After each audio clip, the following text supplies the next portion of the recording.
Друзья мои, доброго времени суток! Я вас всех приветствую на своем канале «Энергия Таро», где сегодня на картах Таро мы рассмотрим запутанное и, как я считаю, в корне нераскрытое дело, которое вызывает массу вопросов. Это дело Ярослава Лившина, который пропал в ночь с 12 на 13 февраля 2021 года. В тот вечер Ярослав отдыхал в компании своей бывшей коллеги и нескольких девушек в ее квартире в районе Динамо, Москва. После переписки с кем-то Ярослав резко подрывается и уезжает в сторону Балашихи на такси, где его след обрывается. Последний раз родители Ярослава и следствие могли увидеть его живым на камерах видеонаблюдения в Балашихе, поселке Абрамцево Московской области. Он приехал в районе 4 утра в поселок Абрамцево, и что там делал молодой человек в это время, остается невыясненным. Молодого человека искали 27 дней, родители организовали масштабные поиски с помощью Лизы Алерт, а затем и с помощью правоохранительных органов, но все было тщетно. В конце концов, дрон обнаружил Ярослава в 1,5 километрах от поселка, мертвым. Официальная версия: замерз, так как произошел сердечный приступ на фоне злоупотребления веществами. Запомним это. Это официальная версия, друзья. Но в этом деле очень много странностей и несостыковок. Первое: почему, прочесав всю окрестность до того, как нашли Ярослава, где пропал Ярослав, поисковая группа не обнаружила большого 2-метрового парня, а затем он резко появился, и тело якобы обнаружили в лесу. Данные биллинга показали, что почти сутки телефон Ярослава перемещался с места на место по Подмосковью, а с вечера 13 февраля оказался в одном из домов поселка Абрамцево. Ярослав трубку не брал. Камеры зафиксировали ту ночь на улице Хомутова, поселка Абрамцево, куда приехал Ярослав, и можно было увидеть, что вслед за Ярославом буквально через несколько минут последовала большая черная машина, Land Cruiser, если не ошибаюсь, напишите мне в комментариях, если ошибаюсь. Водитель и хозяин этой машины молчит, потому как с его слов он никого не видел, ничего не знает, он просто попал в пробку и ехал. Так получилось, что в это же время приехал домой. Давайте мы с вами постараемся сегодня восстановить хронологию событий и понять, что же случилось с Ярославом и кто виновен в произошедшем с ним.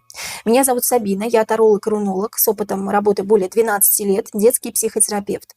С помощью карт Таро разбираю запутанные ситуации и помогаю вам в жизненно важных вопросах. Заказать у меня личный расклад или обряд можно, написав мне в личку по указанному под видео номеру телефона. Вы также часто спрашиваете меня, как читать карты Таро так же легко и свободно, как это делаю я. Для этого у меня есть замечательный курс по теории и практике классической колоды Райдера-Уэйта, где я разбираю архетипы каждого аркана и помогаю вам легко взаимодействовать с колодой. Ни для кого не секрет, что карты Таро в современном мире стали надежным инструментом и помощником для решения жизненных вопросов, определения будущих событий и возможности хорошо заработать и стать профессиональным и успешным тарологом. Очень важно при этом определиться с обучающей программой, курсом, который вы будете проходить.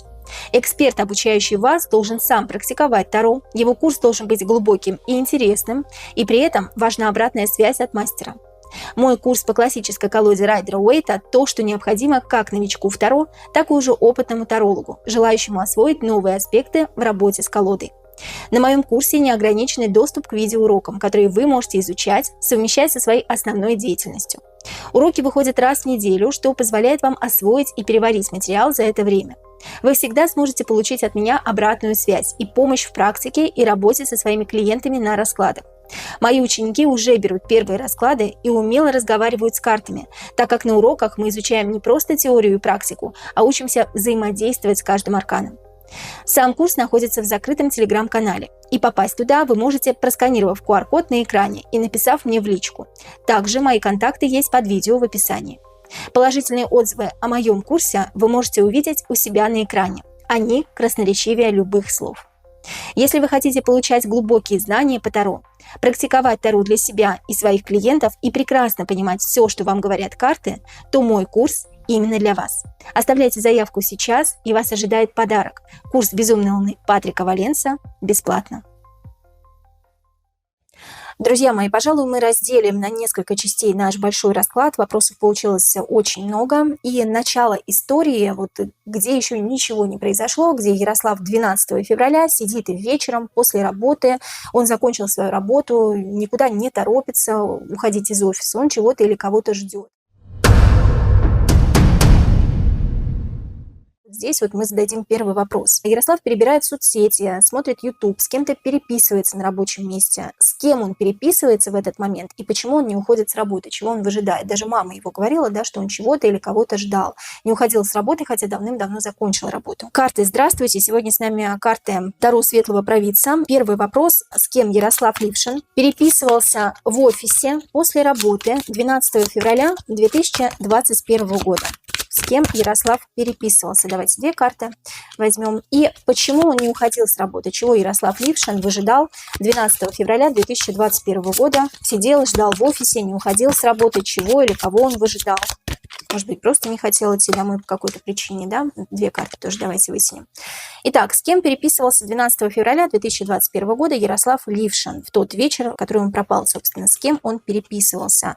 А с тем человеком, кто мог открыть ему двери, какой-то шанс, он ждал какого-то шанса. Человека мне здесь не показывают. Вполне возможно, это была группа лиц каких-то, или он переписывался и с тем, и с другим, да, и с третьим человеком. То есть много было переписок, вполне возможно, потому что семерка жезлов может нам показывать разнообразие. Еще семерка жезлов показывает умиротворение в его душе. То есть ему спокойно от того, какой шанс ему могут предоставить, какие двери ему могут открыться. Туз пентаклей – это я даю тебе надежду, я даю тебе шанс, и мне от этого спокойно. Было несколько людей, как минимум 7 человек, с кем он переписывался. Здесь не было какого-то одного человека. Да? Хорошо, тогда кого или чего он выжидал в этот момент? Почему Ярослав Лившин не уходил с работы 12 февраля после смены своей?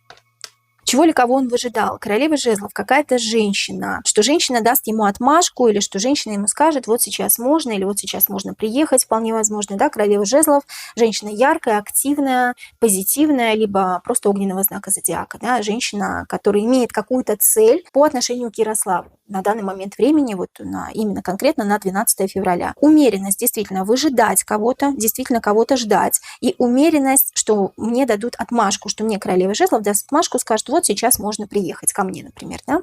Вот этого он выжидал. Хорошо, давайте тогда узнаем, что предшествовало событию, которое произошло с Ярославом в ночь с 12 на 13 февраля 2021 года. Возможно, были какие-то предпосылки того, что Ярослав пропадет, да? Возможно, это случилось случайно, спонтанно. Мы же не знаем, было это убийство или не было это убийство, да? Мы еще пока не знаем с вами. Что предшествовало событию, которое произошло с Ярославом Лившиным в ночь с 12 на 13 февраля 2021 года. Опять, да, какой-то шанс. Туз пентаклей. Мне хотят дать какой-то шанс. Я этот шанс не могу упустить. Этот шанс дается только раз в жизни. Мне его дают мне надежду, дают мне веру в какое-то светлое будущее, в мое светлое будущее, и я хочу им воспользоваться. Что предшествовало событию, которое произошло с Ярославом Лившиным в ночь с 12 на 13 февраля 2021 года? Да, какой-то договор, договоренность о том, что мы даем тебе какой-то шанс, и вполне возможно, что Ярослав должен был что-то сделать для кого-то. Да, давайте еще третью карту вытянем. Туз мечей, договоренность, решение какое-то. Ярослав должен был сделать выбор и принять какое-то решение. Решение о соглашении с данным конкретным человеком. Двойка чаш здесь имеется в виду не совсем любовная история. Здесь, скорее всего, я вот чувствую, что здесь, скорее всего, какая-то бизнес-история, да? Что-то деловое. Женщина тут отдельно, вот это деловое решение, которое он должен был принять отдельно. Давайте посмотрим, что на дне колоды. На дне колоды четверка чаш, карта скуки, апатии или выжидания, или хочу, чтобы это быстрее уже случилось. Я уже жду, когда это быстрее случится. А так как четверка чаш здесь единственная такая нейтральная, можно даже сказать, негативная карта, то четверка чаш здесь выражает скорее не скуку, а четверка чаш здесь выражает, ну когда же это быстрее случится? Я уже готов принять решение, я уже готов пойти на это, да? Здесь что-то светлое, доброе. Ярослав так думает, по крайней мере, да, что это что-то светлое, доброе, что задумал второй человек, который хочет с ним заключить договор. По крайней мере, Ярослав никакого подвоха не ожидает в начале. Но мы сейчас посмотрим. Давайте узнаем, были ли враги у Ярослава Лившина, с которыми связана ситуация, произошедшая с Ярославом в ночь с 12 на 13 февраля 2021 года, когда Ярослав пропал. Были ли у Ярослава Лившина враги?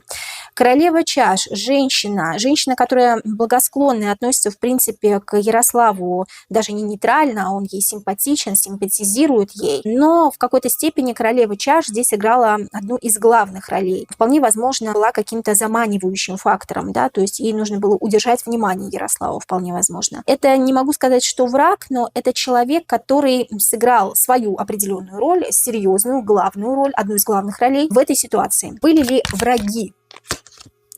Туз жезлов. Туз жезлов и вообще все тузы практически в любой колоде всегда отвечают «да». Туз жезлов еще говорит о том, что здесь человек некий идейный мыслитель или мыслительный процесс идет. Вот как Ярослав поступит, так оно с ним и случится. Если Ярослав поступит правильно, или если Ярослав сделает правильный выбор, здесь нет карты выбора, но тем не менее туз жезлов говорит о том, что подумай хорошенько, да? Если Ярослав сделает правильный выбор, значит, с ним ничего не случится. Если Ярослав сделает выбор не в пользу тех людей, вот, которые с ним хотели заключить договор, то значит, человек, может просто не стать, да? Потому что здесь мы говорим про врагов, были ли враги? Да, были, но в отношении того, если Ярослав примет неправильное решение. И какая-то королева чаш здесь играет важную роль, которую вполне возможно хорошо относилась к Ярославу и даже не подозревала, что она может сыграть какую-то неправильную роль в его судьбе.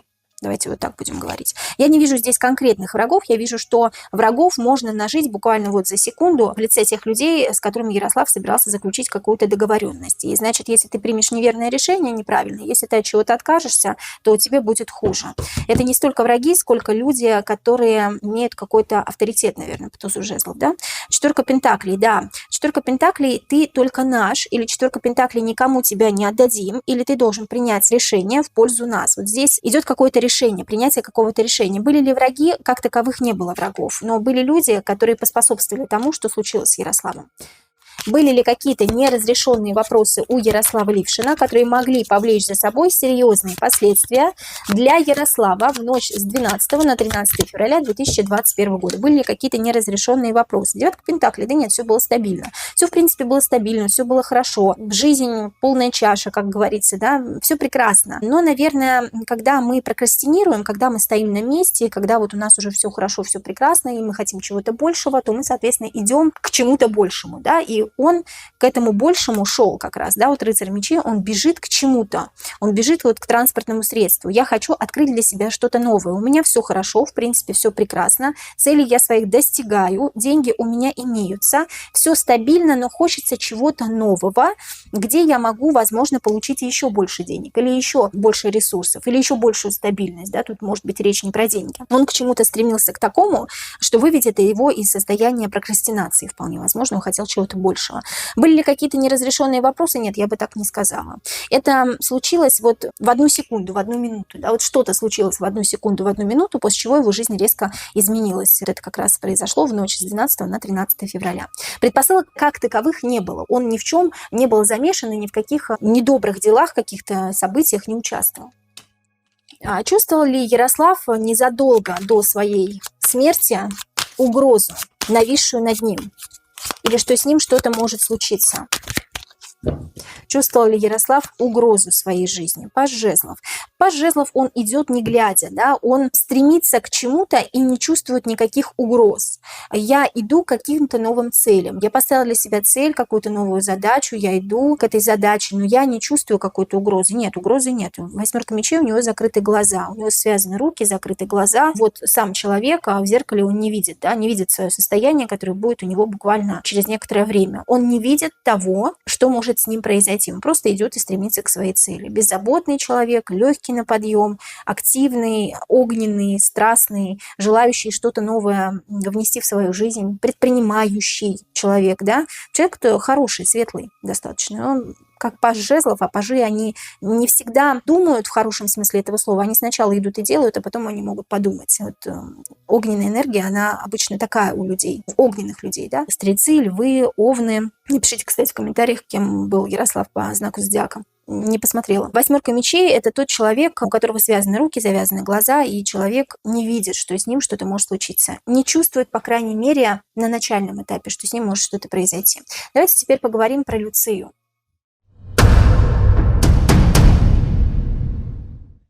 Итак, девочка Люция, девушка, его бывшая коллега Ярослава. По словам их общих коллег, были они не особенно близки с Ярославом. Потому особенно удивительно, что в ночь с 12 на 13, то есть вечер, да, он провел у нее в доме. Причем несколько часов провел, как я поняла. Какие на самом деле были отношения между Люцией и Ярославом Лившиным? Вот давайте посмотрим, узнаем. Может быть, кто-то чего-то не знает. В ее квартире, напоминаю, он провел несколько часов, там было еще несколько девушек. Что там происходило, неизвестно, но мы это обязательно посмотрим. Так, бывшая коллега Люция и Ярослав Лившин. Что их связывало? Какие у них были отношения? Карта Солнца. Солнце – отношения хорошие, либо мы относимся друг к другу крайне позитивно, потому что мы в целом не особо взаимодействуем. Мне с этим человеком нечего делить, и мне с тобой там нечего делить, например, да? Но Солнце – это крайне позитивное отношение друг к другу, либо просто общая симпатия на расстоянии вполне возможно, потому что Солнце светит у нас с неба, девушка у нас находится на земле, либо девушке нравился мужчина, она испытывала к нему какую-то симпатию, и она преображалась, когда он попадал в ее поле зрения, да, потому что здесь Солнце преображает нашу девушку до неузнаваемости, делает ее более светлой, более яркой, более интересной, более сексуально манящей. Либо он преображался. Но здесь что-то мне подсказывает, что именно девушка подпитывалась энергией Солнца, потому что Солнце – это мужская энергия. Если мы вытянули бы карту Луна, то это была бы женская энергия, да, больше женской энергии, которую впитывал в себя Ярослав, и она ему нравилась. Но здесь именно девушке нравился мужчина, симпатизировал ей, да. Солнце – мужская энергия, как я уже сказала, и Солнце подпитывает нашу девушку. Есть элемент некой симпатии, и это все-таки девушке нравится мужчина. Далее. Давайте на дне колоды посмотрим. Тройка чаш, но был кто-то еще, кому он нравился, либо в ее компании был кто-то еще, кому нравился Ярослав. И вполне возможно, через эту девушку или через компанию она хотела сблизиться с Ярославом. Здесь интересно тогда. Кому-то нравился Ярослав, еще из девушек компании Люция, и вполне возможно, через этих девушек она лелеяла надежду, что она сблизится с Ярославом. Давайте вот так вот будем говорить, да. Вот здесь вот какая-то надежда, что я стану к тебе ближе. Какая-то надежда, да, что я стану к тебе ближе, мой король чаш. Король чаш тут мужчина, который очень нравится. Но тут мужчина, такой метросексуал у нас, который заботится конкретно о себе, на девушек особо не обращает никакого внимания. Не потому, что ему девушки не нравятся, а потому, что он знает себе цену. И он как-то немножко в себе. И вот ее это немного удручало. Он действительно ей нравился, и она хотела ему это как-то показать. Следующий вопрос. Люция говорит о том, что 12 февраля именно Ярослав позвонил ей, а не она ему. 5 числа был его последний рабочий день, и, получается, в тот вечер Ярослав меня сам набрал, спросил, как у меня дела. Я ему предложила, что я сижу с девочками, если хочет, пусть присоединяется. Но он сказал, что да, он заедет в гости, пообщается. Как дело обстояло на самом деле? Сама ли Люция пригласила Ярослава к себе? Или Ярослав сам напросился? Ну, что вряд ли, наверное. Все-таки, если он нравился ей больше, сама ли она ему позвонила? Девятка пентаклей – положительная карта, да, она сама позвонила ему, сама ему сказала об этом, и здесь речи быть не может о том, что он ей позвонил, да, здесь тем более у нас девушка сразу выходит на карте. Девушка и птичка, да, сова, вестник, когда написал кому-то сообщение, смс-ку, или когда кому-то позвонил, связался через сову или связался через какой-то вестник, какой-то мессенджер. Она ему сама позвонила. Что на дне колоды, 8 чаш, девушка уходит от ответственности, да, девушка уходит от того, что она сделала, от своих чувств, от своих эмоций, или слишком эмоционирует, боится, и поэтому пытается уйти от ответственности. Говорит о том, что именно Ярослав ей позвонил, но это неправда, она сама ему набрала. Что происходило в квартире Люции вечером 12 февраля, ну или в ночь с 12 на 13 февраля, потому что Ярослав уехал оттуда уже ночью. Он был в хорошем настроении, это раз. И общался с девчонками, шутил, смеялся. Мы предложили ему вина, он отказался. Он сказал, что у него планы, он планирует, по-моему, идти в спортзал.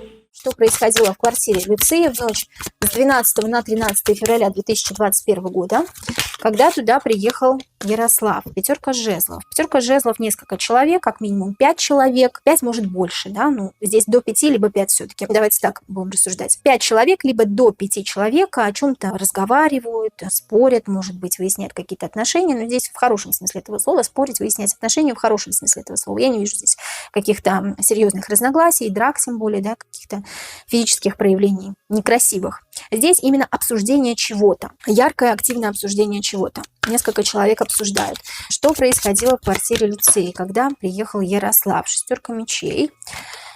Обсуждали какой-то выход из чего-то, или как будто бы кто-то как вышел с работы, карьерная лестница, не удался карьерный взлет у человека, да, человеку пришлось уйти. Вот девушка, кстати, Люция, она же покинула место работы, да, где работал Ярослав, они были бывшими коллегами все-таки, и уж я так и не поняла, ее уволили, или она сама уволилась, напишите мне в комментариях, если точно знаете, да, что там, допустим, ее уволили. И здесь очень много разговоров про работу, про какие-то обучающие курсы, про обучение, какие-то философские темы, возможно, рассматривались, да, вот я здесь не вижу никакой похабщины, кстати говоря, здесь не было ничего подобного.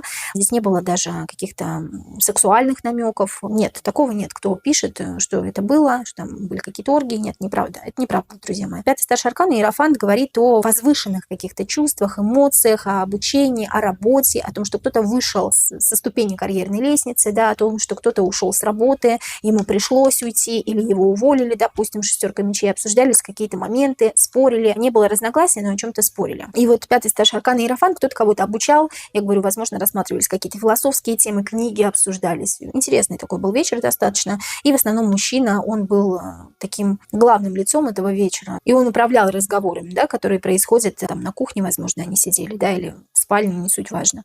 Но суть в том, что не было никаких непотребств. Что у нас на дне колоды? На дне колоды у нас туз чаш. Туз чаш еще говорит про какие-то любовные темы, либо кто-то кому-то нравился очень сильно, вот именно в поле, где был Ярослав, да, Ярослав кому-то нравился и Ярославу кто-то нравился. Взаимное чувство. Туз чаш – это взаимное чувство, эмоции какие-то. Или очень эмоциональные разговоры были, да. Ну, здесь мы по пятерке жезлов можем заметить, что очень эмоциональные споры, разговоры были, кто-то кому-то нравился еще. Кто-то, возможно, оказывал какие-то знаки внимания, но секса никакого не было, допустим, да, каких-то таких моментов. Хорошо. Употребляли ли молодые люди запрещенные вещества в этот вечер? Я должна об этом спросить, потому что далее официальная версия гласила о том, что Ярослав якобы поехал в Балашиху за закладкой, и все почему-то об этом говорят. Я прочитала множество комментариев под интервью мамы. И сейчас мы обсудим, употребляли ли молодые люди запрещенные вещества в этот вечер, чтобы точно понимать, ехал ли Ярослав за какими-то наркотическими веществами в Балашиху. Употребляли ли молодые люди, Ярослав Лившин и девушки, которые были в его окружении в тот вечер, запрещенные вещества в ночь с 12 на 13 февраля 2021 года в квартире Люции. Употребляли ли они запрещенные вещества? Нет. Сразу отрицательная карта. Пятерка мечей. Мысли, много мыслей, как будто бы не до этого, или я думаю совершенно о другом. Вот я здесь нахожусь с вами, я вроде бы общаюсь с вами, но думаю о том, что мне написали или что мне сказали. Я как будто бы мыслями не здесь, только телесно и физически нахожусь здесь. Но я думаю о чем-то другом. Карта повешенной тоже отрицательная карта. Подвесить себя на время или чего-то выжидать. Выжидать, когда меня наконец-то позовут в другое место, в которое я должен был ехать в эту ночь. Да? Здесь не говорится о запрещенных веществах вообще, друзья мои. Две отрицательные карты. Идем дальше. В гостях у Люции в тот вечер была девушка Галина, насколько я понимаю, которой нравился Ярослав. И Ярославу, по-моему, нравилась она, насколько я поняла. Из разговоров, из интервью, да, всевозможных. Почему Галина скрыла от мамы Ярослава тот факт, что она переписывалась с Ярославом и общалась с ним? Что их на самом деле связывало? Потому что нашли переписку, как я понимаю, переписку Ярослава и Галины, а Галина сказала матери, что она не общалась с Ярославом до этого, что он просто ей нравился заочно. Что на самом деле связывало Галину и Ярослава Лившина? Галина – та девушка, которая в тот вечер была в доме Люции. Что на самом деле их связывало? Давайте две карты. И почему она скрыла от мамы Ярослава Лившина тот факт, что они с Ярославом общались? Что связывало Галину и Ярослава на самом деле? Возрождение отношений, возобновление общения. Как будто бы дальше общения ничего никуда не заходило. Да? Двойка мечей – это я вроде бы хочу с ним общаться, или я вроде бы хочу с ней общаться. Да? Это я не знаю уж, чьи тут мысли, либо девушки, либо Галины, либо Ярослава. Я вроде хочу с ней общаться, но не могу как будто бы. Что-то или кто-то мне запрещает, или кто-то связывает мне руки, кто-то мне не дает с ней общаться, кто-то не дает мне выйти с ней на связь. Я вроде начинаю общаться, но что-то мне не дает. Что-то не дает мне продвинуться дальше общения. Страшный суд возобновление общения. Не было никаких отношений, здесь возобновление общения между людьми. До этого люди уже общались, и далее они опять начали переписываться. И почему Галина скрыла от мамы Ярослава тот факт, что у них было общение, переписка до этого. Она действительно была, карта страшного суда нам это показывает, что возобновление общения было. Шестерка жезлов, не хотела оказаться на виду. Вот не хочу оказаться на виду, не хочу быть ответственной за это дело, не хочу, чтобы на меня все смотрели, или меня все осуждали, или обо мне кто-то что-то говорил, или вполне возможно мои фотографии где-то мелькали. Не хочу этого. То есть шестерка жезлов, не хочу быть на виду, и поэтому отказываюсь. Логично. Давайте дальше. Для чего Люция на самом деле пригласила Ярослава Лившина к себе? И главное, почему Ярослав принял приглашение, хотя они с Люцией особо не общались, это Люция, и мы так поняли уже, что больше нравился Ярослав, да? Мы никогда с ним не пересекались после работы, потому что он достаточно закрытый был человек, я ему предлагала это несколько раз либо выйти куда-нибудь, он всегда мне отказывал. Для чего Люция Бывшая коллега Ярослава Лившина на самом деле пригласила Ярослава к себе вечером 12 февраля. Пообщаться, встретиться с компанией, посидеть, порадоваться жизни, выпить вина, может быть, да, но мы увидели, что вообще никаких запрещенных веществ не было, может быть, они вообще ничего даже не распивали. Тройка чаш просто пообщаться. Несколько людей будет, может быть, на этих девушек, на какую-то из девушек она его заманила, и чтобы через этих девушек как-то пообщаться с Ярославом, потому что он ей нравился. Ну, тоже логично, да? Еще одну карту давайте вытянем. Для чего на самом деле Люция пригласила Ярослава Лившина к себе. Хочу пообщаться наедине не получится, поэтому позову нескольких подруг, потому что ко мне в квартиру он не придет просто, если там никого не будет или если там не будет какой-то конкретной женщины. Еще четверка пентаклей говорит удержать его внимание до какого-то определенного времени. Удержать его внимание до какого-то определенного времени, развлечь его, а потом что? Потом он куда-то поедет. Она как будто бы знала, Люция как будто бы знала, что он куда-то должен уехать. Вот рыцарь Пентаклей, он куда-то должен уехать через какое-то время. Рыцарь Пентаклей не торопится, он какое-то определенное время находится у нее в квартире, и она прекрасно это знала, что несколько часов ему нужно переждать где-то. Она знала, вполне возможно, куда он поедет. Здесь вот об этом речь. И почему Ярослав, практически не общаясь с Люцией, принял ее приглашение. Это он ей нравился, еще раз напоминаю, принял ее приглашение. Почему Ярослав принял приглашение Люции прийти к ней домой 12 февраля 2021 года. Пятерка чаш. Там был действительно тот, кто ему нравится. Вот почему-то мне здесь показывают нехотя. Вот нехотя, ну ладно, ну приеду. Ну хорошо, ну раз так, тогда приеду. Вот какую-то она ему информацию сказала. Да, он не хотел ехать. Вроде и хочется, и колется. Не хочется ехать, не хочется. Но и время где-то переждать надо, потому что потом нужно куда-то ехать по шестерке мечей. И вроде и не хочется, но так и быть, пойду. Вот пятерка чаш, ну что мне терять? Ну пойду. Ну посижу там, пойду. А когда она ему какую-то информацию сказала, он заэмоционировал. Значит, там был человек, который ему нравился. Иначе бы он не поехал. И она правильно поняла, Люция правильно поняла, что он бы иначе не поехал, если бы она не пригласила этих девушек. И какая-то из девушек ему нравилось. Вот туз чаш, если бы туза чаши здесь не было, я бы могла сказать, вообще непонятно, да, почему он туда поехал. Но он понимал, что после того, как он там посидит, туда, куда он не хочет ехать, ему нужно было выдвигаться дальше. И вполне возможно, что оттуда, может быть, ближе было поехать, да, может быть, как-то не хотел домой заезжать, а потом из дома куда-то уезжать, чтобы не объясняться, да. Тем более тут подвернулся такой удачный момент, что девушка находилась в доме у Люции, которая ему нравилась, как я понимаю. Он заэмоционировал, поэтому он и поехал туда. Замешана ли каким-то образом бывшая коллега Ярослава Лившина Люция в том, что с ним произошло? В какой-то момент я видела, что он начал с кем-то переписываться и сказал, что ему нужно отъехать по делам, и если что, не вернется. Я еще удивилась, потому что была такая погода отвратительная.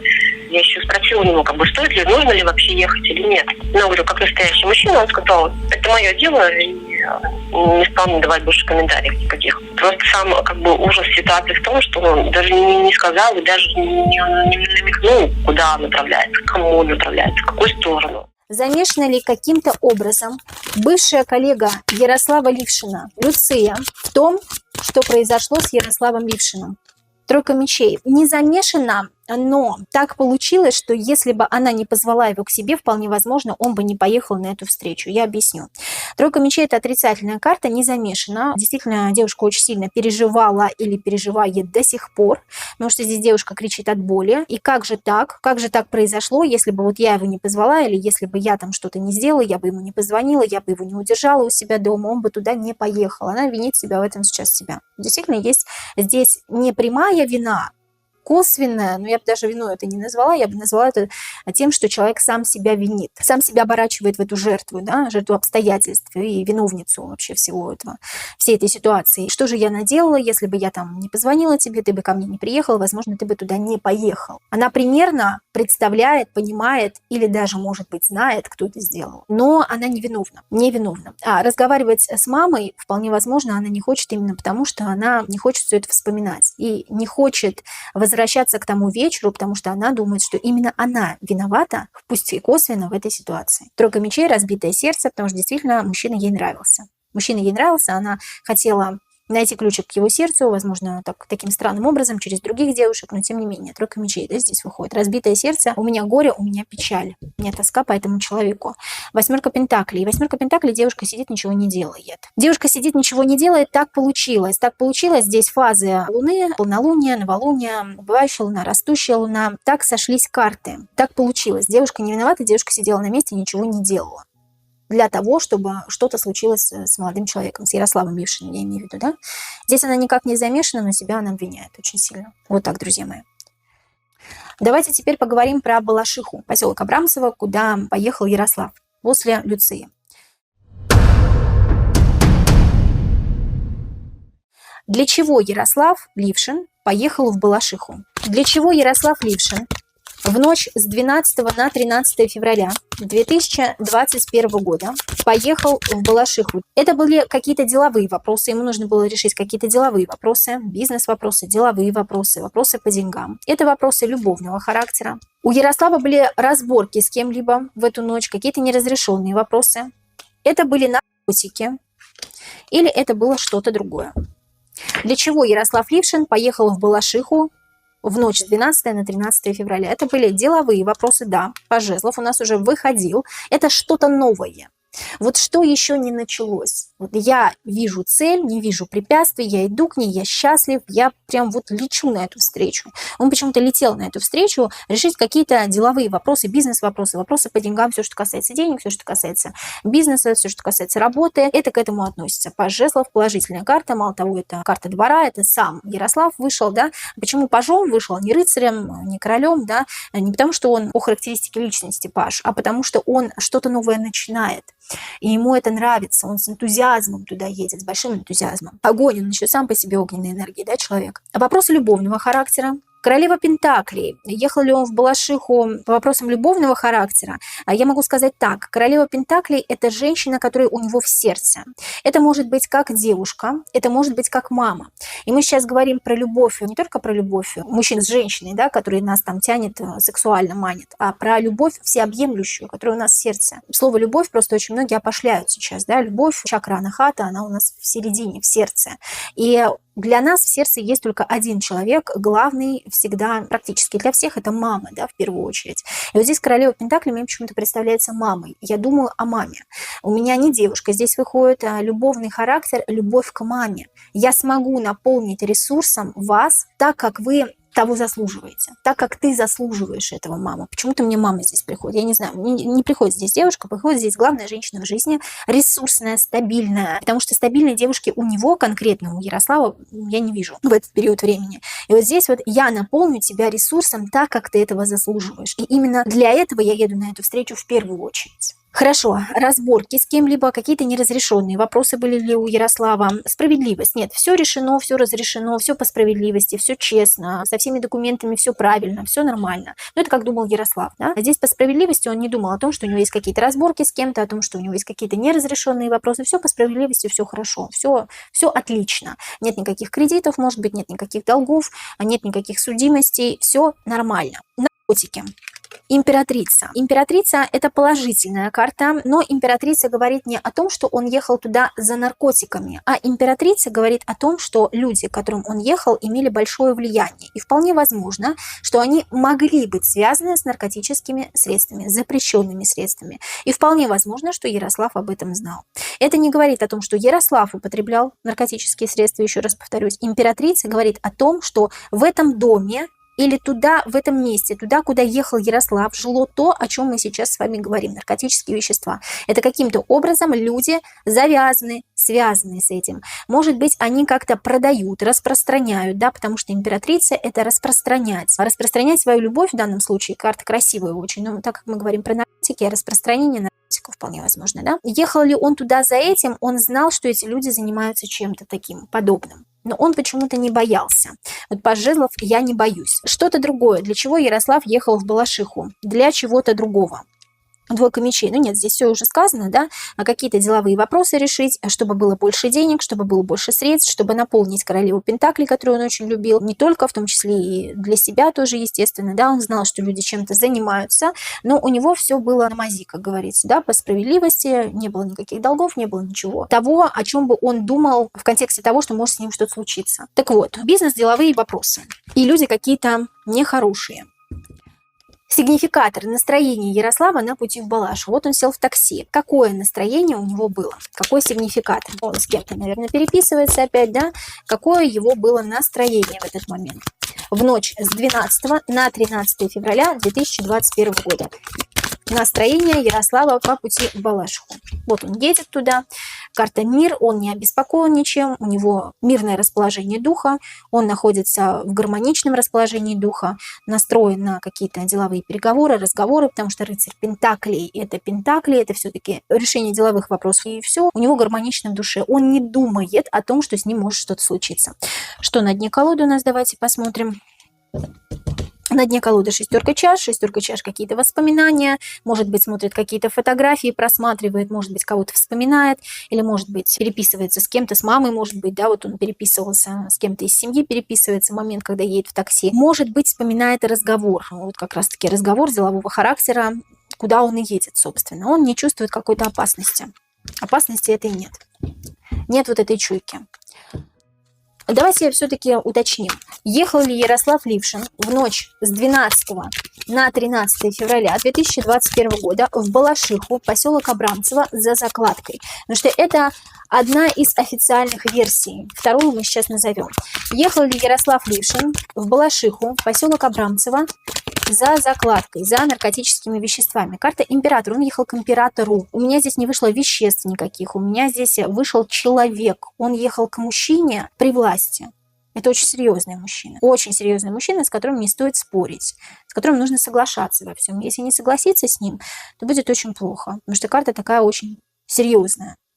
Что на дне колоды пятерка чаш. Пятерка чаш нет. Пятерка чаш – это отрицательная карта. Я не ехал за закладкой, я ехал к императору. Да?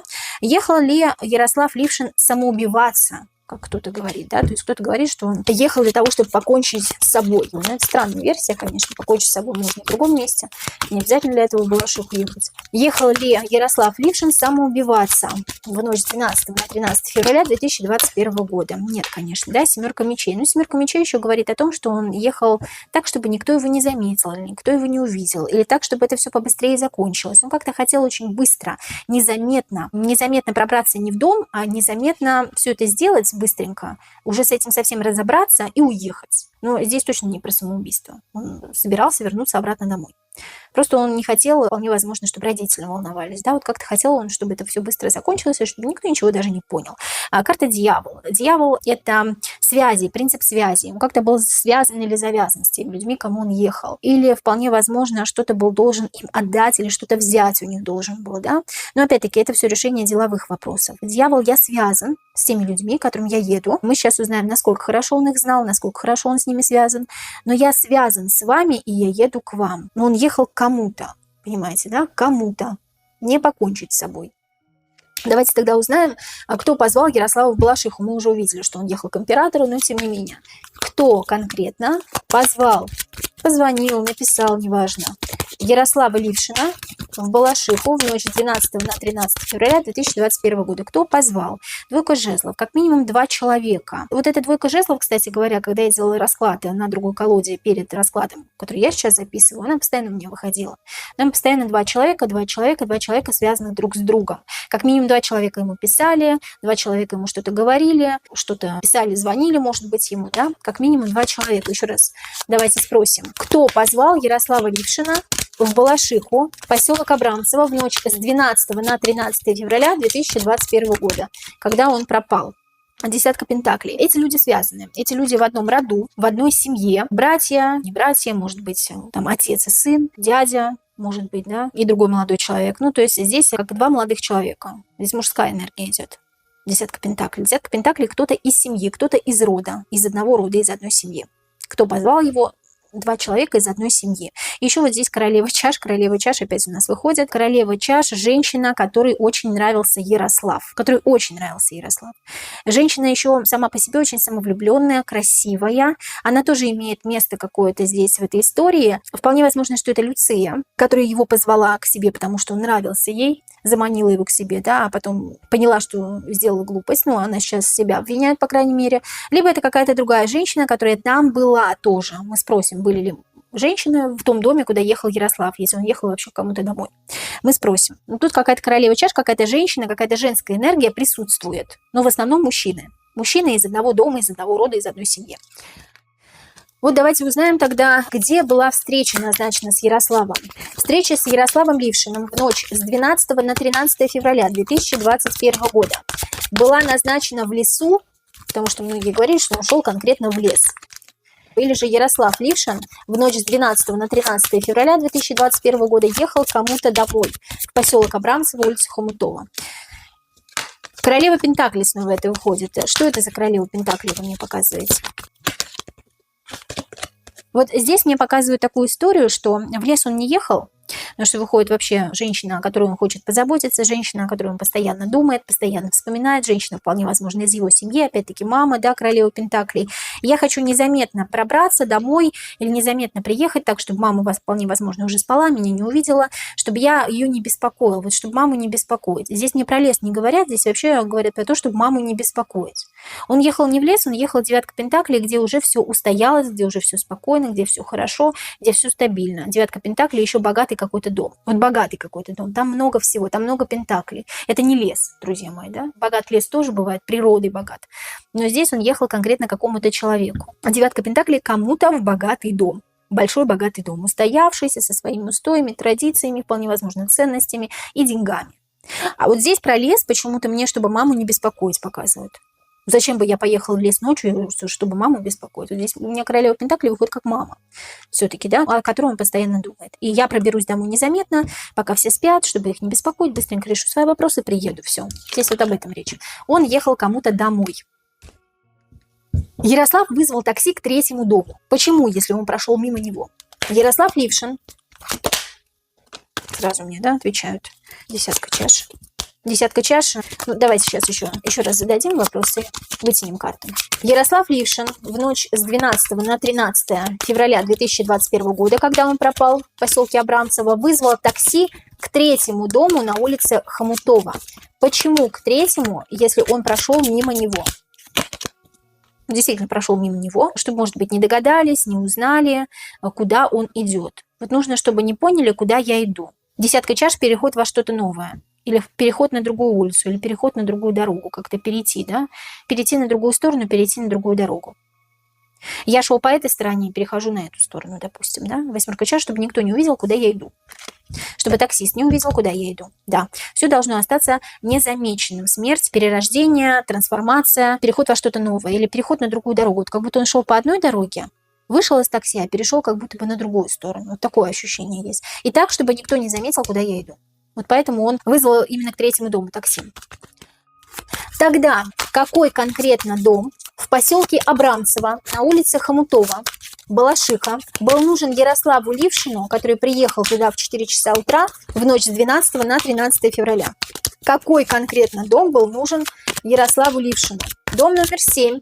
Почему называю 7-го дома? Потому что камеры зафиксировали его до 7-го дома, до конца 7-го дома. Дом номер 8 нужен был Ярославу Лившину в поселке Абрамцево, улица Хомутова. Он шел именно туда. Ярослав Лившин шел в дом номер 9, номер 10, 11, 12 или 13. Куда шел Ярослав Лившин? В какой конкретно дом? Он шел в дом номер 7, прошел мимо, десятка, остановился, как будто бы остановился около 7-го дома и посмотрел. Остановился посмотреть по сторонам. Дом номер 8. Дом номер 8 как-то завязан с несколькими людьми. Там была либо какая-то гулянка, либо как-то завязан дом номер 8 с теми людьми, которые нам нужны по этому делу. Дом номер 9. Да нет, Дом номер 9, там был кто-то в 9-м доме, какой-то мужчина, вполне возможно, живет какой-то мужчина, и сейчас нет. Дом номер 10, вот дом номер 10 интересный. Вот дом номер 10 четко показывает, что туда кто-то ехал или туда ехал конкретно Ярослав. Ему нужен был 10-й дом. А 8-й дом как-то с этим 10-м домом связан. Вот здесь, в конце 7-го дома или около 7-го дома, может быть, где-то рядышком с 7-м домом, он остановился, посмотрел по сторонам. В 8-м доме кто-то живет, кто связан с этим человеком, который необходим был Ярославу в ту ночь. А Ярослав ехал конкретно в 10-й дом. 11-й. Нет. Холодно. Звезда – это холодная карта, далеко, холодно. Здесь вот был какой-то мужчина дома в 9-м доме. 12-й. 13-й. Вот эти товарищи и вот этот товарищ что-то знают. Знаю, но не скажу. У меня есть, но не отдам. 13-й знает 100%. Либо о том, что произошло, либо о том, что происходило в этих домах ранее, потому что это не первый раз. Здесь какое-то влияние имеет товарищ с 13-го и с 12-го дома. Серьезное влияние. Влияние, я имею в виду, может работать в правоохранительных органах, может иметь деньги какие-то хорошие, да, может у власти находится. Хозяин 8-го дома что-то знает, как-то завязан с этими людьми, а ехал он в 10-й дом. Вот 10-й дом нужно смотреть. Это 100%. Камеры 8-го дома, вот про 8-й дом, да, действительно не работали в ту ночь, как утверждает хозяин 8-го дома. Хозяин 8-го дома рассказывал о том, что не работали камеры, на следующий день приехал, они сразу заработали резко, о том, что они периодически не работают, он периодически их чинит. Извините за прямоту, но очень много вопросов именно, что у вас камеры не работали. Я что-то делал и сделал небольшое замыкание, и выбило пробки. Она так ты видишь все, а запись не идет. Вот одна камера, вот на тропинке, вот, а вторая туда, в ту сторону смотрит. Вот. Действительно ли камеры 8-го дома на улице Хомутова, поселок Абрамцево, в ночь с 12 на 13 февраля 2021 года не работали, как утверждает хозяин 8-го дома? Рыцарь Пентаклей. Дома был или куда-то уехал? Хозяин 8-го дома мне почему-то показывает. Уехал по делам. Или так нужно было, чтобы я уехал из дома в эту ночь? Как будто куда-то уехал. Действительно ли камеры 8-го дома не работали? Действительно ли они не работали, как утверждает хозяин? Нет, это неправда. Он чего-то очень сильно боится. Вот я же говорю, завязан как-то связан хозяин 8-го дома с этими людьми, которые участвовали во всем этом инциденте, с Ярославом. Но он чего-то очень сильно боится, его испугали. Уходи из дома. Вот уходи, тебе надо уйти из дома. Тебе надо уйти из дома. Камеры работали, вполне возможно, что-то случилось с пленкой, да, или как-то отрезали, вырезали, как-то что-то сделали. Почему он врет, хотел задать вопрос, он боится, я сразу это вижу. Ему страшно. Его страшно, его запугали. Он должен был куда-то уехать. Давайте посмотрим, действительно ли хозяин 8-го дома уехал в 5 часу утра на работу. Как-то все сразу закрутилось резко. Там идет Ярослав, за ним едет машина черная, снегоуборочная машина, сразу начинает снег убирать в это же время. Да? Странно.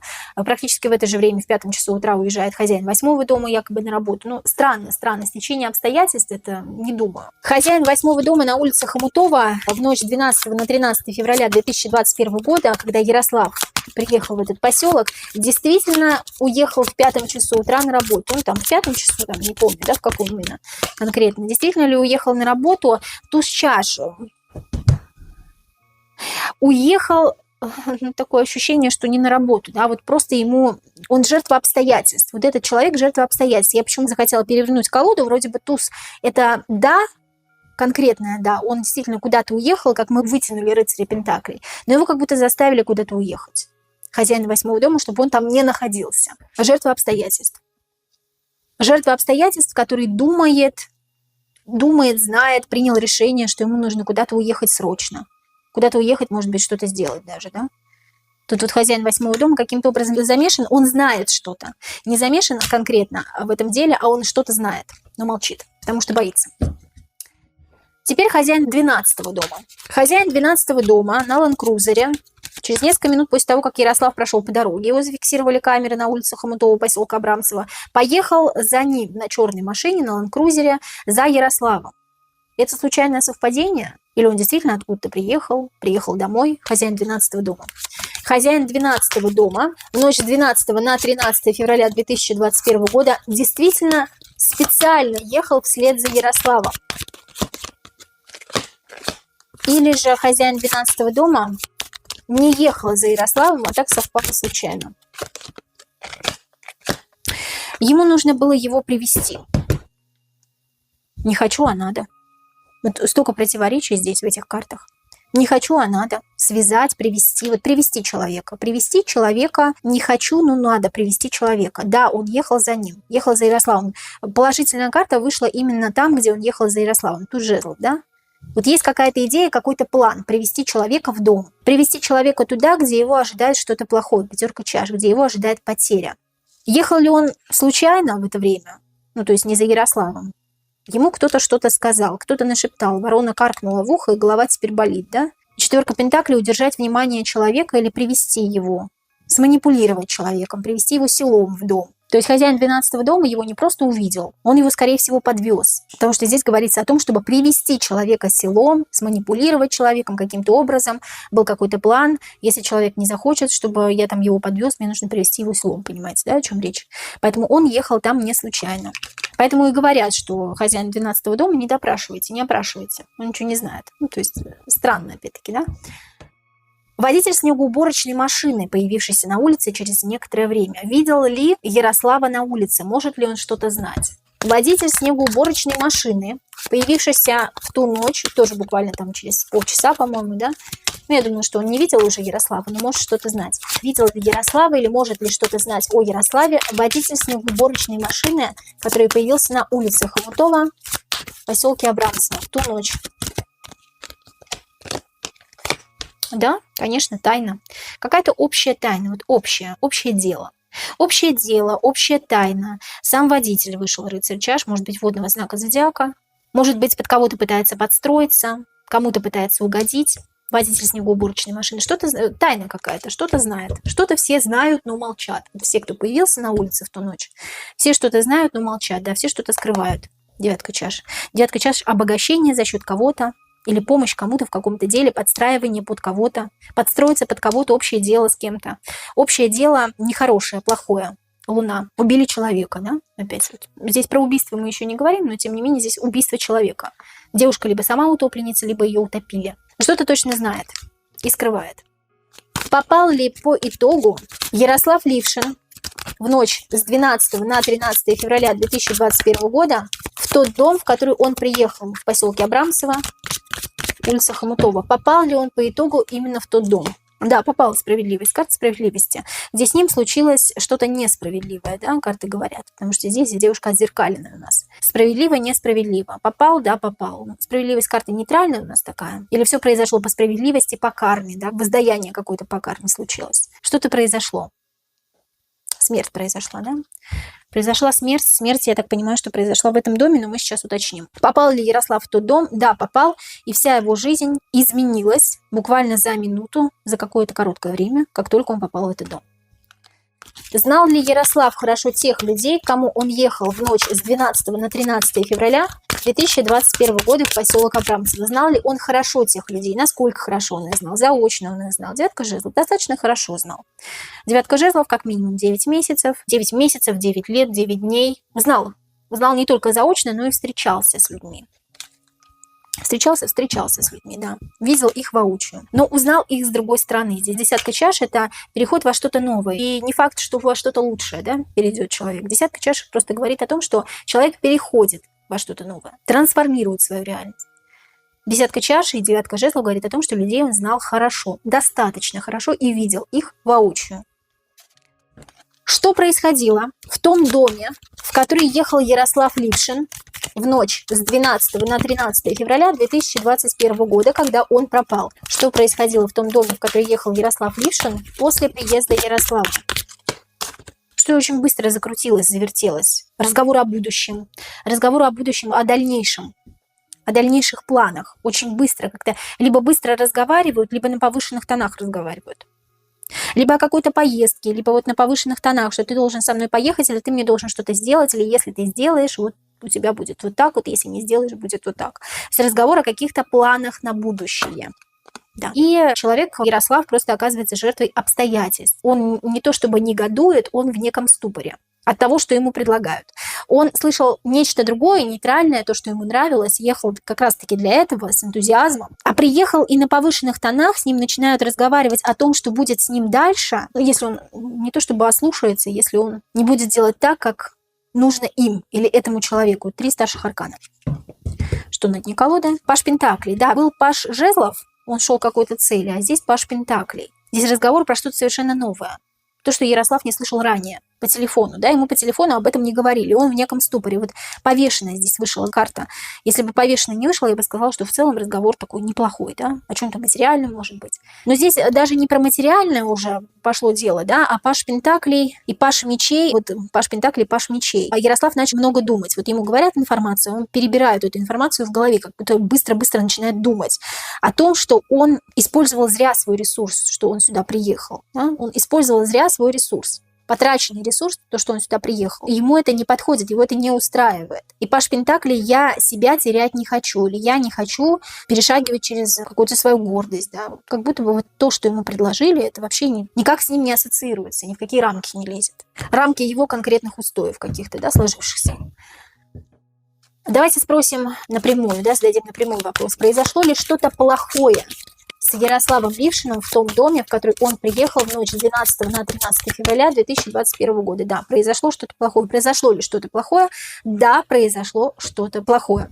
Солнце обожгло. Солнце – мужская энергия. Опять она у нас уже выходила, эта карта, но она выходила у нас на симпатию Люции к Ярославу, а здесь выходит на то, что солнце обожгло. Много мужской энергии обжигает человека. Произошло ли что-то плохое? Да, несомненно. 19-й старший аркан Солнца. Какие-то воспоминания, что-то вспомнили или что-то ему припоминают, как будто бы Ярославу, о чем-то с ним говорят, что-то ему припоминают. Или здесь шестерка чаш, еще Ярослав остался в воспоминаниях, да? В воспоминаниях, маленьким воспоминаниях у родителей. Произошло ли что-то плохое с ним? Да, произошло. Карты хорошие, карты позитивные вышли, но мы задаем вопрос «да» или «нет». И карты отвечают на вопрос «да», положительно.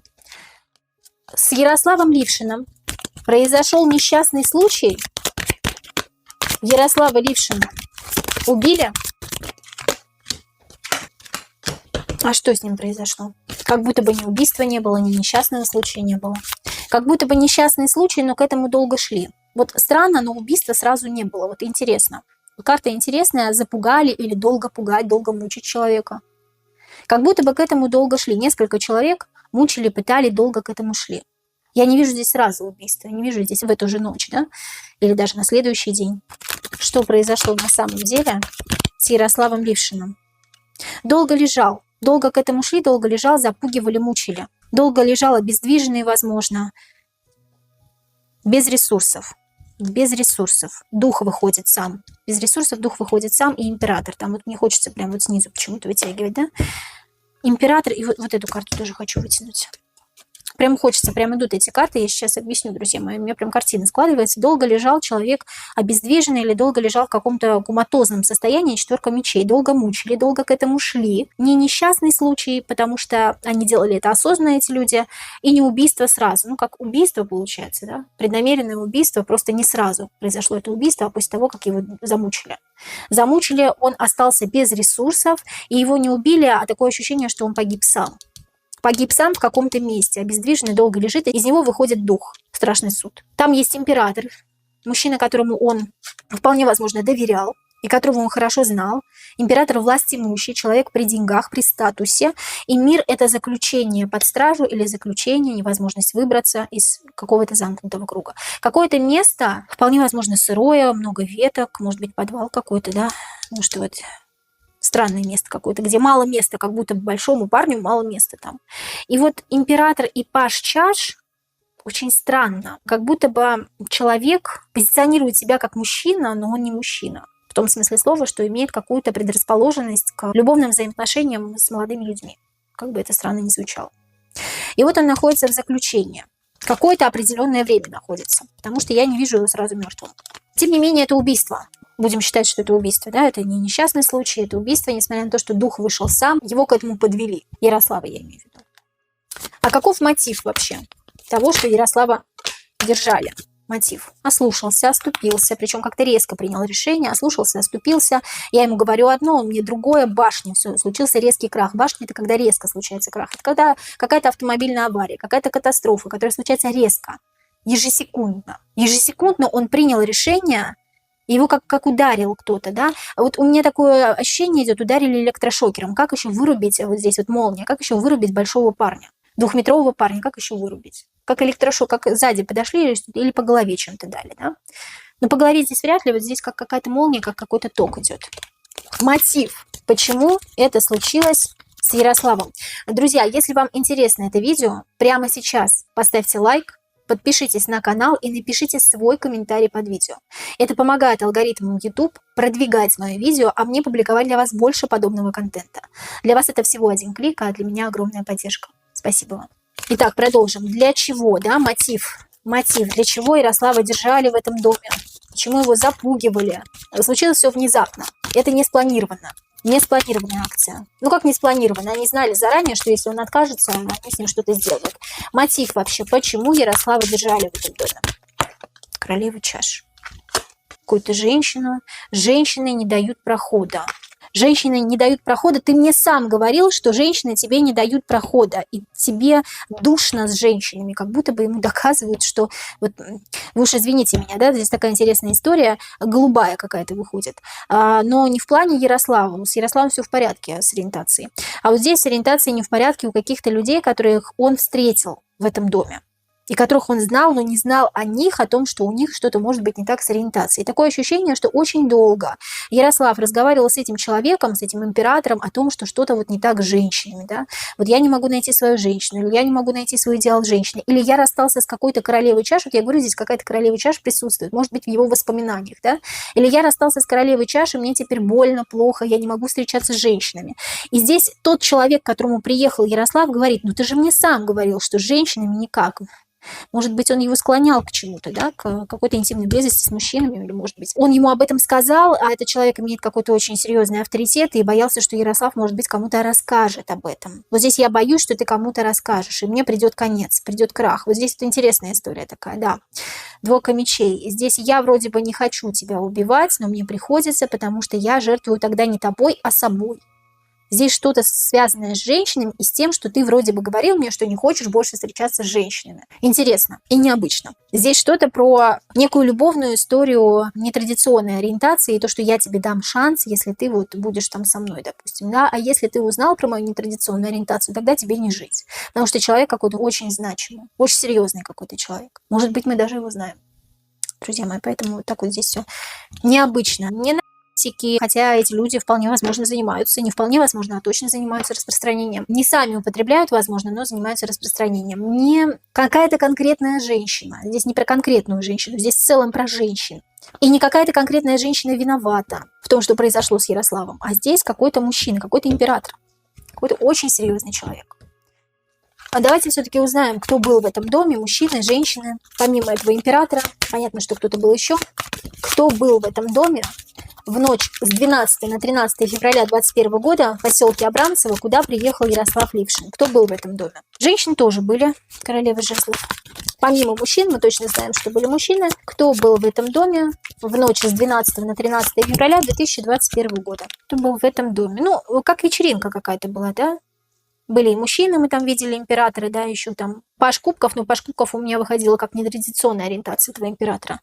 Колесо фортуны, все вместе, какая-то вечеринка. Вот все смешалось, какая-то вечеринка. Какой-то вечер, вечеринка, празднование чего-то, вполне возможно. Да, четверка жезлов, несколько человек из семьи. Вот из одной семьи, как будто несколько человек из одной семьи, женщины тоже были. Ярослав Лившин погиб в эту же ночь. В ночь с 12 на 13 февраля, ну, я говорю, у меня выходит то, что он лежал какое-то время. У меня прям переворачиваются карты, поэтому я их положу. Какое-то время сохранял ресурс. Вот здесь у меня выходит король пентаклей. Если бы у меня просто перевернулся туз чаш, я бы сказала, что в эту же ночь. А здесь у меня выходит, что какое-то время сохранял ресурс. Сердце сохраняло ресурс. Или поддерживали жизнь сердца. Или некий король пентаклей поддерживал жизнь его сердца. То есть он погиб не сразу. На какой день после пропажи или через сколько дней после пропажи погиб Ярослав Лившин? Мечи карты достаточно быстрая. Двойка мечей, но здесь от 2 дней до 2 недель. От 2 дней до 2 недель. Вот так вот. 2 дня, 2 недели. Поддерживали какое-то время жизни в нем. 2 дня, 2 недели. Удерживали ли Ярослава Лившина в этом же доме, куда он приехал в ночь с 12 на 13 февраля 2021 года? Как будто его увели куда-то. Сначала вот он был в одном доме, а затем резко оказался в другом доме. Перенесли. Причем перенесли на небольшое расстояние, от одного дома к другому дому. Вот такое ощущение, что от одного к другому дому. Или куда-то просто перенесли. Перенесли не в дом, допустим, в подвал, ниже дома, да, не в самом доме находился. Где конкретно удерживали Ярослава Лившина, пока он был еще жив. За забором, куда никто не покажет носу. 9 жезлов, где маленький огонечек света. Я говорю, где-то вот перенесли его, может быть, из дома перенесли в подвал, где сыро, потому что много воды, да? И за забором, ну, то есть в доме в любом случае, он был в доме, в подвале, где много сырости, где чуть-чуть горит огонек. А где удерживали Ярослава Лившина после его смерти? Если удерживали вообще, да?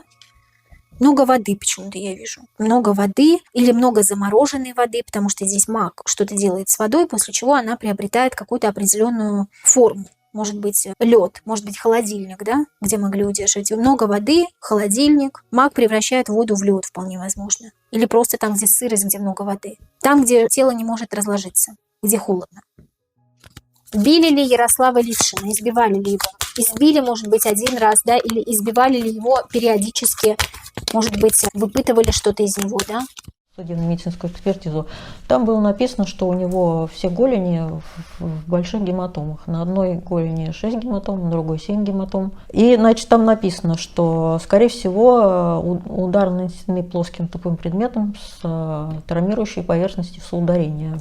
То есть понятно, что, значит, его кто-то бил, то ли дубинкой, то ли палкой, ну что-то в этом роде. Было ли применено физическое насилие к Ярославу Лившину, когда он пропал?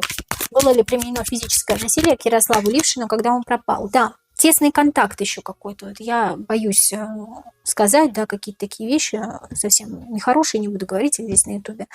И не буду говорить, если мама вдруг посмотрит, не хочу. А влюбленные здесь какой-то нехороший тесный контакт. Давайте так оставим.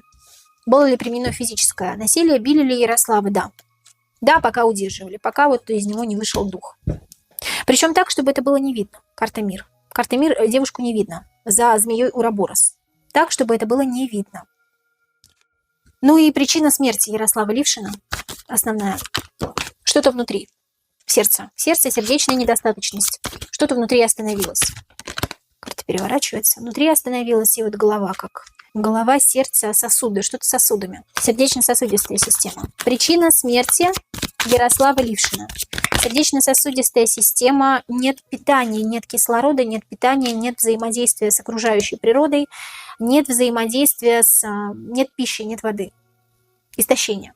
Нет пищи, нет воды, истощение. Я не вижу здесь отравления, честно. Я знаю, что было огромное количество феназепама. Нашли у него в организме, да. Здесь сердечная недостаточность, истощение организма. Нет ресурсов. Не ем, не пью. Обезвоженность организма. Нет воды в организме. Называется, да, как больше нравится. 7 жезлов, да. Что-то внутри. Что-то внутри на уровне сердечной и манипуры чакры. Не работают, не взаимодействуют больше манипуры чакры и сердечная чакра. Манипуры чакра – огонь, сердечная чакра – воздух. Воздуха больше нет в сердце, как будто сердце остановилось. Истощение. Друзья, давайте теперь поговорим про личность инициатора, личность убийцы, инициатора вот этого преступления, которое произошло с Ярославом Лившиным. Покажите мне, пожалуйста, карты.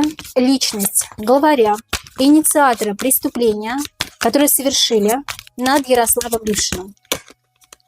Ушел, уехал куда-то. Вот тут даже человека вполне возможно нет уже в городе давно. Да? Тут рыцарь Пентаклей, который уехал. Замотал свои удочки и уехал. И вины на мне никакой нет, и не обвините вы меня ни в чем. Деятельный человек, много денег, много ресурсов, много разных бизнесов, вполне возможно, да, вот рассеянные пентакли здесь. Рассеянные пентакли еще могут говорить о том, что много кому заплатил, чтобы его ни в чем не обвинили. Чтобы его нам показали карты, хорошая защита какая-то стоит, да, на нем. Не как императора, как нам его показывали изначально, да, не как короля, а как просто рыцаря, что я здесь вообще ни при чем. Я здесь не замешан в этом преступлении. Покажите мне еще, пожалуйста, личность этого человека, который является инициатором преступления, совершенного над Ярославом Лившиным.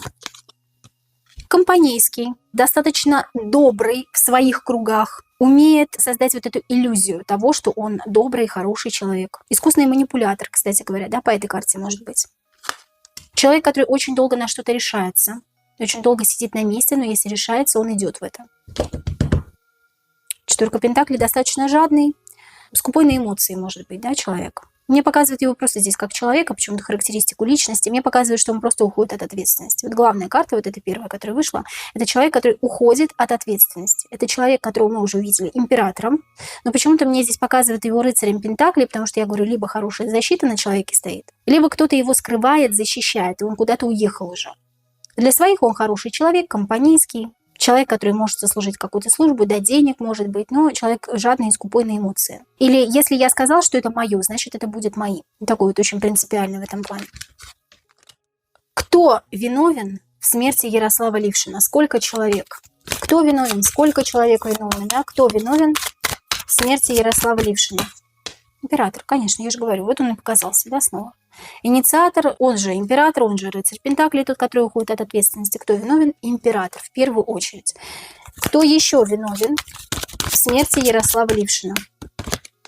И кто-то из его семьи.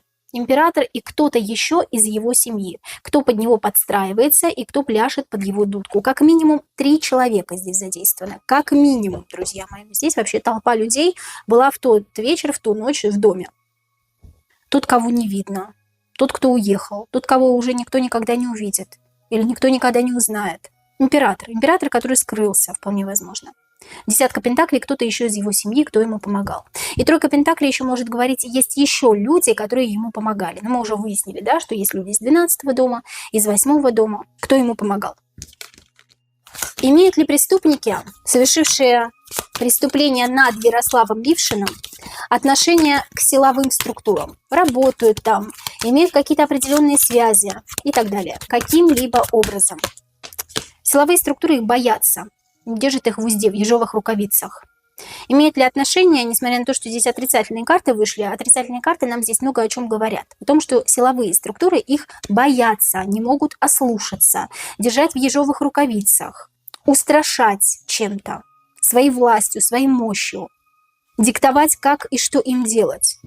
Здесь ритм музыки девушка убивает, да, рыцарь жезлов. Рыцарь жезлов диктует правила, рыцарь жезлов говорит, что делать нужно. Но он только говорит, а они делают. Но боятся. Он сам не из силовых структур, вот этот человек. Он просто какой-то человек власти имущий, император. Тот, кто выше силовых структур. Тот, кто не находится ни в ФСБ, ни в полиции, нет. Это просто человек, который влияет на их отношения в плане определенного преступления. Нужно его раскрывать или не нужно его раскрывать. И потом уходит от ответственности за счет них. Теперь поговорим о теле Ярослава.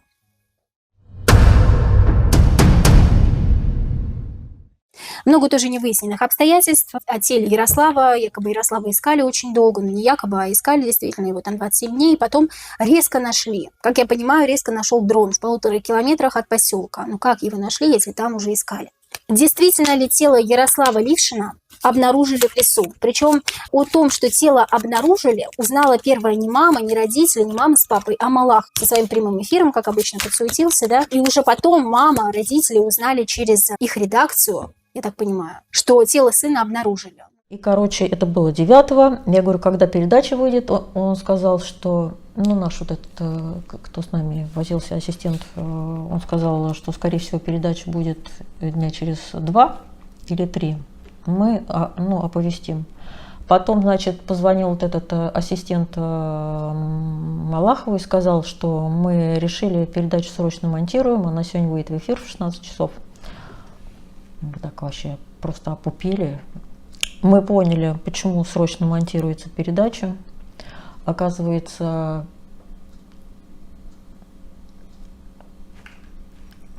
у них, ну да, видимо, там есть какие-то связи, им сказали. Нашли его, БПЛА летали 5-го. И на фотках он был уже 5-го. Действительно ли тело Ярослава Лившина обнаружили в лесу, как сказали его родителям? Подкинули. Вот здесь у меня выходит тройка пентаклей, подстроиться, что-то сделать, что-то передвинуть, что-то вот разукрасить, здесь в данном случае что-то связать, да, что-то вот подстроить так, подстроить. Вот именно тройка пентаклей подстроить, сделать, принести тело так, чтобы это выглядело по справедливости, что да, действительно тело в лесу. Я сначала думала, что просто каким-то образом передали тело, но его действительно туда подкинули. Да, подкинуть тело. Что так, мол, все оно и было. 9 чаш. Что вот все как лежало на месте, Так оно и лежит, по справедливости. Чтобы обвинений никаких не было, по справедливости. Чтобы ничего не нарывали, не искали, чтобы, ну вот умер человек и умер, замерз и замерз, да. Вы просто его не увидели под слоем снега. Как это удобно сказать.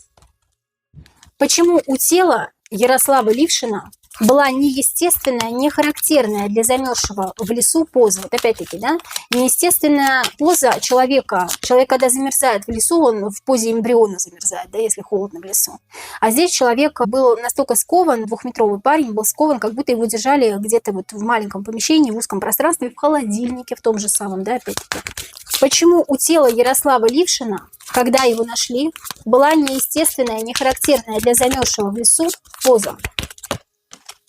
Ну, потому что выдумали это, да, потому что карты мне говорят, ну, идея это такая, идея в голове у человека зародилась, что его можно в лес выбросить просто, положить в лес. Зародилась идея у какого-то человека, а давайте мы его в лес положим, потому что он там не замерз в лесу.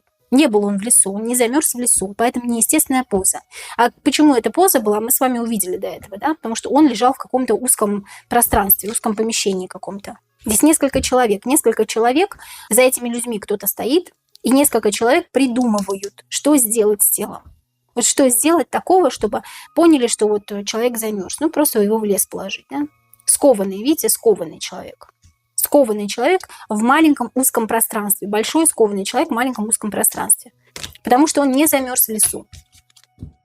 А почему одежда Ярослава Лившина была полностью мокрая?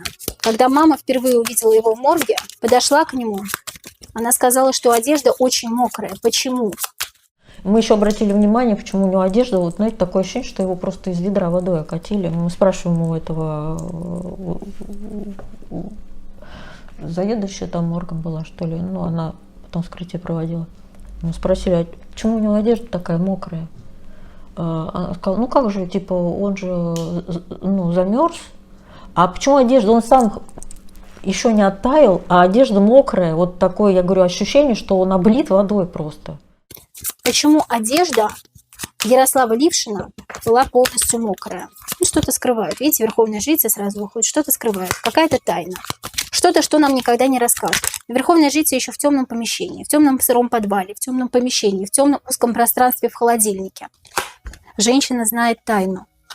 Женщина, мама, жена, может быть, мама Ярослава Лившина, может быть, она догадывается, да, что к чему, но молчит почему-то, да, или не молчит почему-то, а ее просто не будут слушать. Вот здесь вот императрица, королева Пентаклей, опять у нас мама, да, выходит императрица, мама, жена, догадывается, что случилось, но не говорит, потому что, ну, просто это, наверное, ее догадки, да, она думает, что это ее догадки. Вот почему тело было мокрое? Потому что узкое темное пространство, мокрое, может быть, подвал сырой, да, где много воды. Но человек не замерз в лесу. Человека туда, да, подложили, но он там не замерз. Вот, кстати, вот на дне колоды сердце, да, сердце матери чувствует. Вот здесь сердце матери чувствует, но молчит, не говорит, потому что просто не слушает человека. Действительно ли ногти у Ярослава Лившина были неаккуратно подстрижены? Мама говорила о том, что он всегда коротко подстригал ногти, но они были неаккуратны, как будто бы срезаны. Быстро-быстро. Я подумала, посмотрю-ка я на его ногти, потому что, ну, как бы он за ногтями следил, у него ногти. И то есть уже подсознательно я подумала, если я сейчас увижу, какой длины у него ногти, то я примерно буду знать, мне показалось то, что у него волосы отросли или нет. Взяла его руку и про себя подумала, как странно, как у него ногти обкромсаны, потому что у него всегда очень аккуратно ногти. И только потом я поняла, что его ногти просто обрублены. Действительно ли ногти Ярослава Лившина, когда его обнаружили, были коротко и неаккуратно подстрижены? Да, действительно, применяли силу какую-то. Применяли силу, стригли ногти силом. Либо силом, потому что он был еще жив, либо сила, ну просто применять какую-то силу физическую извне, да, и стричь кому-то ногти. А почему ногти Ярослава Лившина были коротко, неаккуратно подстрижены? Что под ногтями было? Что было такого под ногтями Ярослава Лившина? Ну, семерка мечей, то, что скрывают, да, люди. Скрывают биологический материал тех людей, которые скрываются. Может быть, какая-то почва от дома, да. Может быть, дом можно было легко найти, если заглянуть под ногти, да, вот этот биологический материал. Биологический материал преступников. Семерка мечей, тот, кто скрывается. Здесь вот прям вот показано все. Как говорится, гадалки не ходят. Даже карты не надо раскладывать, да, чтобы понимать. Только жезлов. Тот человек, кто скрывает. Те, кто скрывается, тут несколько человек. Почему в крови Ярослава Лившина было много феназепама? Феназепам – успокоительное средство, напоминаю, друзья. Почему в крови Ярослава Лившина при его обнаружении было много феназепама? Верховная жрица – успокоить человека, скрыть, успокоить, притормозить. Человек, может быть, бушевал как-то, да? Ярость какая-то, выделялась агрессия какая-то. Успокоить человека или чтобы человек уснул. Успокоился, закрыл глаза. Много нужно было, потому что мощь большая у человека, рост большой, и они не знали, сколько точно нужно. Да, успокоить человека, чтобы человек успокоился, чтобы ни о чем не думал, чтобы человеку так немножко стало скучно, чтобы какой-то такой немножко апатии пребывал. А он не пребывал в апатии, поэтому его пытались как-то усыпить, может быть, даже, да? А феназепам каким-то образом повлиял на то, что Ярослав погиб. Ну, то есть плюс обезвоженность, плюс не кормили, да, его, да, повлиял. Колесо фортуны говорит о том, что повлиял, и это не отравление. Некоторые тарологи говорят о том, что это отравление. В целом это тоже правильно, но здесь не совсем отравление, здесь ресурсы закончились, жизненно важные. Жизненно важные ресурсы закончились, и один из причин смерти – это то, что феназепама было много в крови, действительно, в организме. Такой интересный вопрос, а почему Лиза Алерт начала свои поиски Ярослава Лившина только на 21-й день пропажи человека? Почему? Опять колесо фортуны. Так распорядилась система. Колесо фортуны во многих колодах, особенно в классической колоде Райдер-Уэйта, это система. Тот, кто работает на систему. Так распорядилась система. Если кто-то в составе группы Лизы Алерт, кто работает на органы, или им заплатили, запугали, не суть важно. Если кто-то в составе группы Лизы Алерт, кто увозит следствие по ложному следу, людей, кто ищет человека по ложному следу, или кто работает на органы. Несколько человек.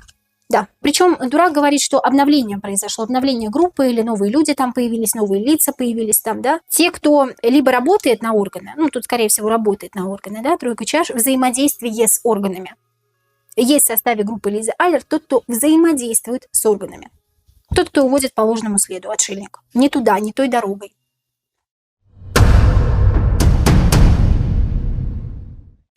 Само расследование. Тут, я думаю, что уже понятно, да, но тем не менее. Был ли приказ сверху от власть имущих людей, кто замешан в этом преступлении, для полиции специально уводить в другую сторону, то бишь в тупик, дело Ярослава Лившина и не расследовать его? Был ли приказ сверху для полиции об этом? Конечно, сверху как раз, да, девушка руки наверх поднимает. Смотрите на меня все, я работаю, я что-то делаю, я на сцене. Вы мне аплодируете, вы меня все любите, я победитель, мы что-то делаем, мы идем к какой-то цели, шестерка жезлов – это цели, мы стремимся к какой-то цели, мы что-то делаем, показуха, показное мероприятие. Посмотрите на меня, я что-то делаю. Посмотрите на меня, я что-то делаю, но не делаю вовсе ничего при этом.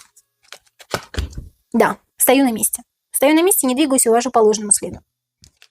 Что искали в компьютере Ярослава Лившина уже после его пропажи? Компьютер взломали после того, как Ярослав Лившин пропал. Уже после его пропажи, что искали в компьютере Ярослава Лившина? Ну, какую-то информацию. Какая-то информация, какие-то переписки. Была какая-то информация, очень явная информация, что он переписывался именно с этими людьми, что, возможно, WhatsApp был подключен, да, к компьютеру, что он переписывался конкретно с этими людьми, что он ехал конкретно к этим людям. То есть цель его поездки в эту ночь. Там все было видно, там все было прекрасно видно. Это нужно было стереть, это нужно было убрать, это нужно было удалить. Почему iPhone Ярослава Лившина был заряжен, когда его нашли? Что там пытались найти? Ну, понятно, почему он был заряжен, там пытались что-то найти, да? Давайте лучше спросим, что в айфоне Ярослава Лившина пытались найти. Ну, полностью стереть всю информацию, я же говорю. Скорее всего, WhatsApp, Telegram, все было подключено к компьютеру. Сейчас у нас все подключено к компьютеру, и там информация это всплывает. Пытались либо через iPhone, либо через компьютер. Удалось ли им удалить информацию? Удалось ли вот этим преступникам удалить информацию с айфона Ярослава Лившина? Удалось ли?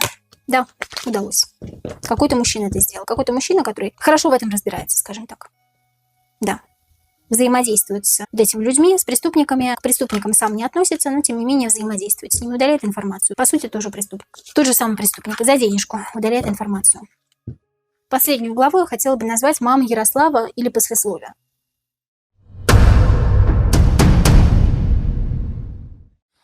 Первый вопрос в этой главе: как Ярослав провел свои последние дни жизни. Для чего я это сейчас спрашиваю у карты? Мама Ярослава в одном из интервью сказала о том, что хотела бы знать, о чем он думал, что он чувствовал. Хотела бы, она сказала еще такую фразу, что, может быть, я и не хотела бы этого знать, но мне бы было интересно, что он чувствовал.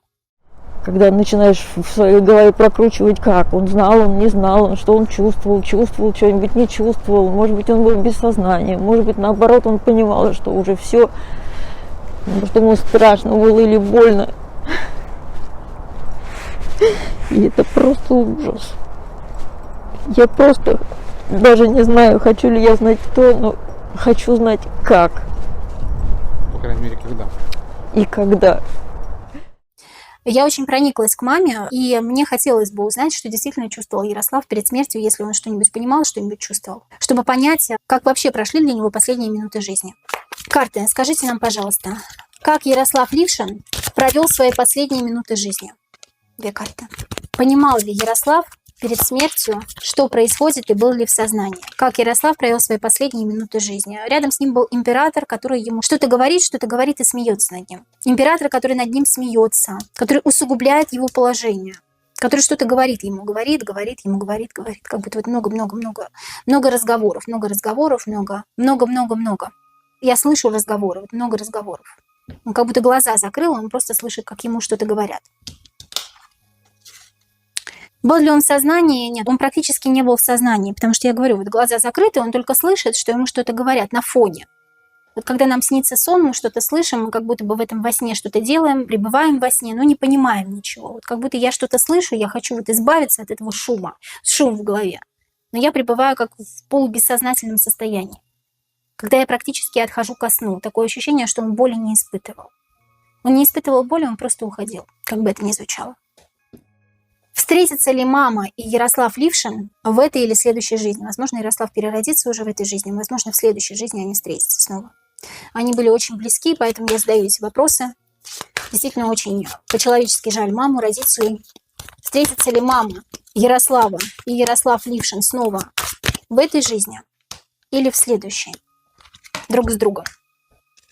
Следующий обязательно встретится. Умеренность в этой нет, умеренность все уже поутихла, уже не может вернуться на круги своя. А вот в следующей жизни, Дура говорит о перерождении, в следующей жизни мама и Ярослав обязательно встретятся.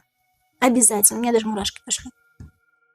И самый, наверное, один из, главных вопросов, который тоже, я думаю, что вам интересно узнать, ответ на этот вопрос, да, понесут ли наказание преступники, которые совершили преступление над Ярославом Лившиным? Понесут ли наказание именно в этой жизни преступники, которые совершили преступление над Ярославом Лившиным? Понесут ли наказание? Да? Рыцарь жезлов – это положительная карта. Кто-то из мужчин – император. Вот они все выходят. Понесут ли наказание преступники в этой жизни? Карты двора, но они положительные. Вот он, рыцарь Пентаклей. Посмотрите, вот они все выходят. Все они, кто причастен, все они выходят. Понесут ли наказание преступники? Нам преступников показывают, посмотрите. Которые совершили преступление над Ярославом Лившиным. Понесут ли они наказание? Вот представляете, 3 человека вышло и 3 человека на тройке Пентаклей, которые друг на дружку работают. Главные замешаны. Здесь больше людей, но это главные люди, которые замешаны вот в этом преступлении. 10 жезлов. Ушли от ответственности, но это их заблуждение. Они понесут наказание в этой жизни. Ушли от ответственности, но это их заблуждение, это их фантазия. Это то, что они себе нафантазировали. Они могли уехать, могли скрыться, могли переехать. Но наказание они понесут в этой жизни. Друзья, что не может не радовать. Сегодня мы с вами с помощью карт Таро пролили свет на серьезное преступление, сокрытое за ширмой несчастного случая. Мы понимаем, что не все то, что нам говорит следствие, является правдой. И часто, не только в этой истории, но и в других историях, нас пытаются провести по ложному следу. У меня еще остался ряд дополнительных вопросов по делу Ярослава Лившина. Чтобы узнать ответы на них, подписывайтесь, пожалуйста, на мой телеграм-канал, где помимо ответов на эти вопросы вас ожидает общение со мной и моими подписчиками, карта дня, актуальные новости, обсуждение горячих и острых тем, а также у кого плохо работает YouTube, мы публикуем туда полные расклады, чтобы вы без труда могли их посмотреть. Ставьте лайк этому видео, подписывайтесь на канал и пишите свои комментарии с вопросами под видео. А с вами была я, Сабина, и мой канал Энергия Таро. До скорых встреч!